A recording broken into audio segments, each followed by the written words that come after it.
Chapter 10. Now the Philistines fought against Israel, and the men of Israel fled from before the Philistines, and fell down slain in Mount Gilboa. And the Philistines followed hard after Saul and after his sons, and the Philistines slew Jonathan and Abinadab, and Malchishua the sons of Saul. And the battle went sore against Saul, and the archers hit him, and he was wounded of the archers. Then said Saul to his armor-bearer, Draw thy sword, and thrust me through therewith, lest these uncircumcised come and abuse me. But his armor-bearer would not, for he was sore afraid. So Saul took a sword and fell upon it. And when his armor-bearer saw that Saul was dead, he fell likewise on the sword and died. So Saul died, and his 3 sons, and all his house died together. And when all the men of Israel that were in the valley saw that they fled, and that Saul and his sons were dead, then they forsook their cities and fled. And the Philistines came and dwelt in them. And it came to pass on the morrow, when the Philistines came to strip the slain, that they found Saul and his sons fallen in Mount Gilboa.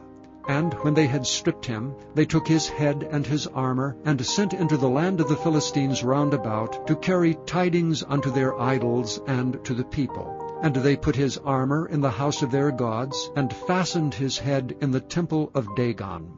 And when all Jabesh-Gilead heard all that the Philistines had done to Saul, they arose, all the valiant men, and took away the body of Saul and the bodies of his sons, and brought them to Jabesh, and buried their bones under the oak of Jabesh, and fasted 7 days.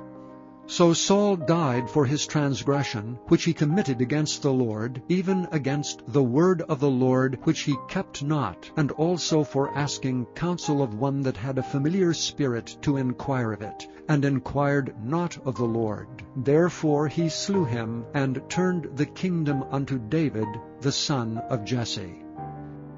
Chapter 7. A good name is better than precious ointment, and the day of death than the day of one's birth. It is better to go to the house of mourning than to go to the house of feasting, for that is the end of all men, and the living will lay it to his heart. Sorrow is better than laughter, for by the sadness of the countenance the heart is made better. The heart of the wise is in the house of mourning, but the heart of fools is in the house of mirth. It is better to hear the rebuke of the wise than for a man to hear the song of fools. For as the crackling of thorns under a pot, so is the laughter of the fool. This also is vanity. Surely oppression maketh a wise man mad, and a gift destroyeth the heart. Better is the end of a thing than the beginning thereof, and the patient in spirit is better than the proud in spirit. Be not hasty in thy spirit to be angry, for anger resteth in the bosom of fools. Say not thou, What is the cause that the former days were better than these? For thou dost not inquire wisely concerning this. Wisdom is good with an inheritance, and by it there is profit to them that see the sun. For wisdom is a defense, and money is a defense, but the excellency of knowledge is that wisdom giveth life to them that have it. Consider the work of God, for who can make that straight which he hath made crooked? In the day of prosperity be joyful, but in the day of adversity consider, God also hath set the one over against the other, to the end that man should find nothing after him. All things have I seen in the days of my vanity. There is a just man that perisheth in his righteousness, and there is a wicked man that prolongeth his life in his wickedness. Be not righteous overmuch, neither make thyself over wise. Why shouldest thou destroy thyself? Be not overmuch wicked, neither be thou foolish. Why shouldest thou die before thy time? It is good that thou shouldest take hold of this, yea, also from this withdraw not thine hand, for he that feareth God shall come forth of them all. Wisdom strengtheneth the wise more than 10 mighty men which are in a city. For there is not a just man upon earth that doeth good and sinneth not. Also take no heed unto all words that are spoken, lest thou hear thy servant curse thee. For oftentimes also thine own heart knoweth that thou thyself likewise hast cursed others. All this have I proved by wisdom. I said, I will be wise, but it was far from me. That which is far off and exceeding deep, who can find it out?